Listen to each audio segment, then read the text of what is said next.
ജാതകവും മുഹൂർത്തവും നോക്കാതെ, കൊട്ടും കുരവയുമില്ലാതെ തൻ്റെ കഴുത്തിൽ താലി വീഴുമ്പോൾ മരവിച്ച മനസ്സുമായി കണ്ണുകളടച്ച് കൈകൂപ്പി നിന്നു ആ പെണ്ണ്. കണ്ണു തുറക്കാത്ത ദൈവങ്ങൾക്ക് മുന്നിൽ എത്ര നേരം മിഴിയടച്ചങ്ങനെ നിന്നുവെന്നവൾക്ക് ബോധമുണ്ടായിരുന്നില്ല.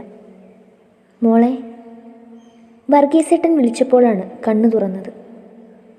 ഞാൻ ഇറങ്ങിയേക്കുവാ. മോൾക്ക് കഴിക്കാനുള്ളത് ടേബിളിൽ വെച്ച് മൂടിയിട്ടുണ്ട്.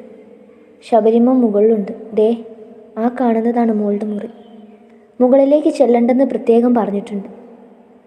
വർഗീസേട്ടൻ പറഞ്ഞതിനെല്ലാം നിശബ്ദം തലയാട്ടി.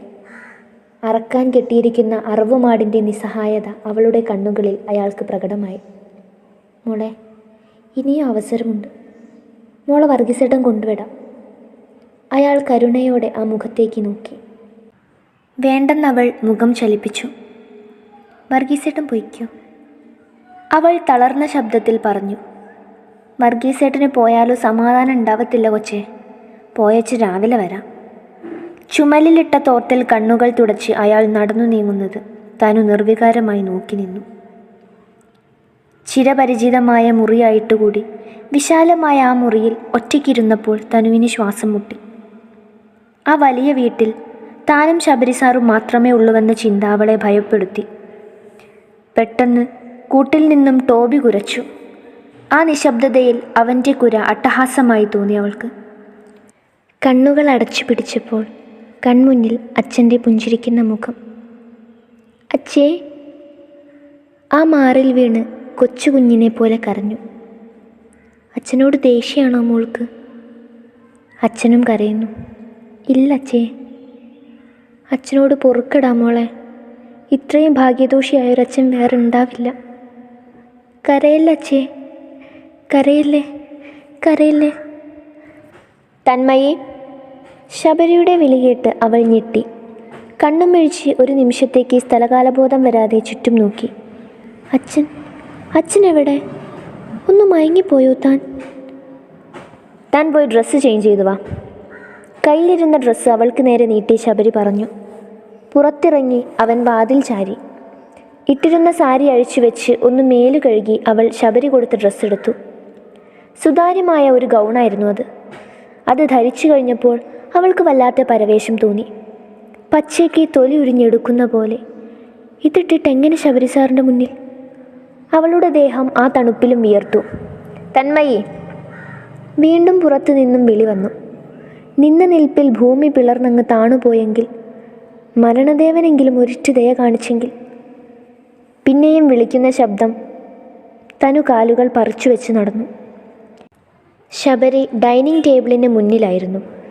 അവൾ മുഖമുയർത്തി നോക്കാതെ അവനെതിരായി വന്നിരുന്നു. അവൻ തന്നെ 2 പ്ലേറ്റുകളിൽ ഭക്ഷണം വിളമ്പി. ഒന്ന് അവൾക്ക് മുന്നിലേക്ക് നീക്കി.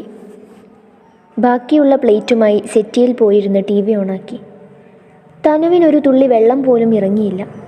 ശബരി ഭക്ഷണം കഴിച്ചു കഴിയുമ്പോഴും തനു അതേ ഇരിപ്പായിരുന്നു. കുലം കുത്തി ഒഴുകുന്ന കണ്ണുനീരില്ലെങ്കിൽ അവളൊരു മെഴുകുപ്രതിമയാണെന്ന് തോന്നിച്ചേനെ. ഉരുകി തീരുന്ന മെഴുകുപ്രതിമ. ശബരി കൈ കഴുകി വന്ന് നോക്കിയപ്പോൾ തനുവിൻ്റെ ഭക്ഷണം അനങ്ങിയിട്ടുണ്ടായിരുന്നില്ല. തന്മയി, അവനൽപ്പം ശബ്ദമുയർത്തി വിളിച്ചു. പെണ്ണ് ഞെട്ടി തലയുയർത്തി. താൻ എന്തുവായി കാണിക്കുന്നത്? എനിക്ക് വേണ്ട സർ, ഇറങ്ങില്ല. ശബരി ഒരു നിമിഷം മിണ്ടാതെ നിന്നു. പിന്നെ കസേര വലിച്ച് അവൾ കൈകിലായിരുന്നു. തനിക്ക് വീട്ടിൽ പോണോ?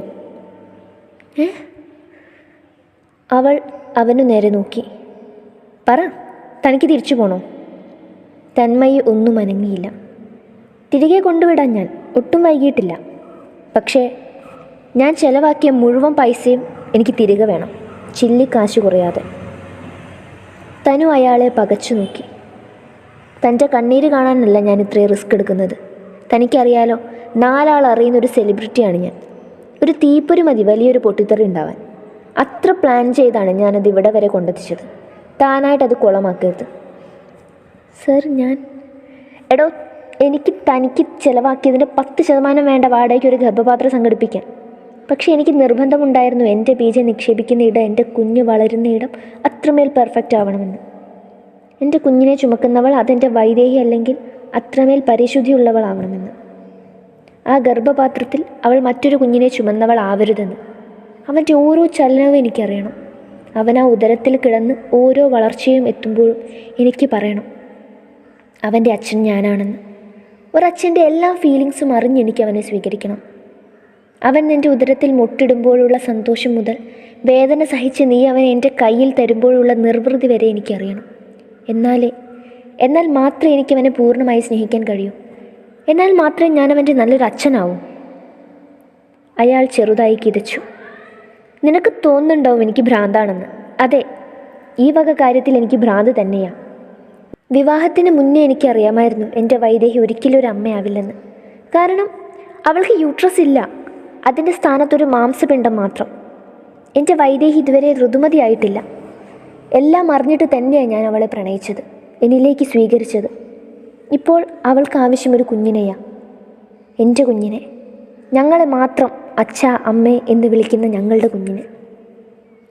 ആ മുഖത്ത് പടരുന്ന വികാരങ്ങളിലേക്ക് തനു അസഹ്യതയോടെ നോക്കി. പിന്നെ സെക്ഷൽ റിലേഷൻഷിപ്പ്, എനിക്കൊരു ടെസ്റ്റ് ട്യൂബ് ശിശുവിനെ അല്ല ആവശ്യം.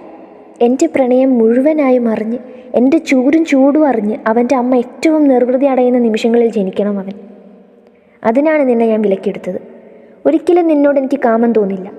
എൻ്റെ ബീജം നിൻ്റെ യൂട്രസ് സ്വീകരിക്കുന്നത് വരെ മാത്രം. അത് കഴിഞ്ഞ ഒരു നോട്ടം കൊണ്ട് പോലും നിന്നെ ഞാൻ സെക്ഷുവലി സമീപിക്കില്ല. എൻ്റെ വൈദേഹിക്ക് ഒരു അമ്മയാവാൻ കഴിയാത്ത ഒരു കുറവും അവനെ വളർത്തുമ്പോൾ അവൻ അറിയാൻ പാടില്ല. ഞാൻ പറഞ്ഞില്ലേ, കാലങ്ങളായി ഞാൻ കൂട്ടിയും കുറച്ചും ഗുണിച്ചും ഹരിച്ചും നേടിയെടുത്ത ഉത്തരമാണ് നീ.